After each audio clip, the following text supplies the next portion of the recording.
आपकी माया का दर्शन हमको कैसा होगा? तो भगवान ने क्या जवाब दिया? मेरे मंदिर में जाना, जहाँ सब भक्तगण होंगे, जब प्रसाद बढ़ता होगा तो मेरी माया आ जाएगी। प्रसाद मतलब जैसे ये संस्था कार्य कर रही है, वहां हम लोग सब ऐसा छीना झपटी करते हैं जैसे जन्मों की दरिद्रता है। जब भंडारा चालू होगा तो माया का प्रत्यक्ष दर्शन होगा। ऐसा हम लोग जैसे भूखे हैं जन्म जन्म। तो ये ईश्वर की माया होती है, इसलिए इस माया में प्रसाद भंडारा जरूर खाया करिए, प्रसाद खाया करिए, लेकिन प्रसाद इतना खाओ जितना आप धर्म के वो दाने हैं हजम कर सको जी। हम लोग कैसा करते हैं, प्रसाद खाएंगे भी, लेंगे भी, और घर के लिए भी कहेंगे भाई घर के लिए। वो उल्टा आप मंदिरों में आके, सत्संगों में आकर, इन सामाजिक संस्थाओं में आप अपनी गरीबी को अगले साल के लिए भी अपना ठप्पा लगा करके जाते हो कि अगले साल, अगले जन्म में भी हम ऐसे ही हैं। इसलिए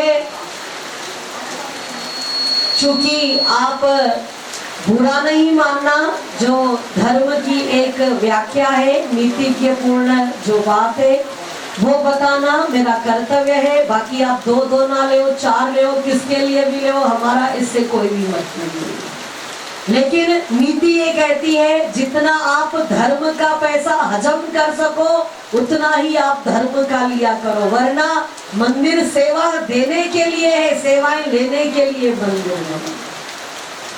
जब हम शुरू में यहाँ पर आए तो हमारे पास कोई आया, मतलब गरीब भाई, हमारी लड़की की शादी है, हमारा पति मर गया, ये है, तो चलो कोई बात नहीं, उसको तो हमने जो था वो दे दिया। लेकिन मैंने इस शहर में कुछ लोगों से सवाल किया, भाई मंदिरों में तो दिया जाता है, मंदिरों से लिया नहीं जाता है,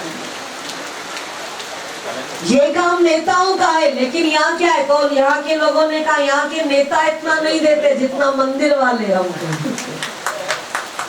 लेकिन ये अच्छी बात नहीं है, मंदिर देने की जगह, लेने की जगह नहीं है। तो सभी लोग बड़े प्यार के साथ जिस माता रुक्मणी देवी के लिए हम लोग इकट्ठा हुए हैं, उनकी वर्षी उत्सव में सभी लोग प्रभु नाम का जाप करेंगे। ओम नमः शिवाय, ओम नमः शिवाय, हर हर बोले नमः शिवाय, ओम नमः शिवाय, ओम नमः शिवाय, हर हर बोले नमः शिवाय। हाँ, माताओं की आवाज,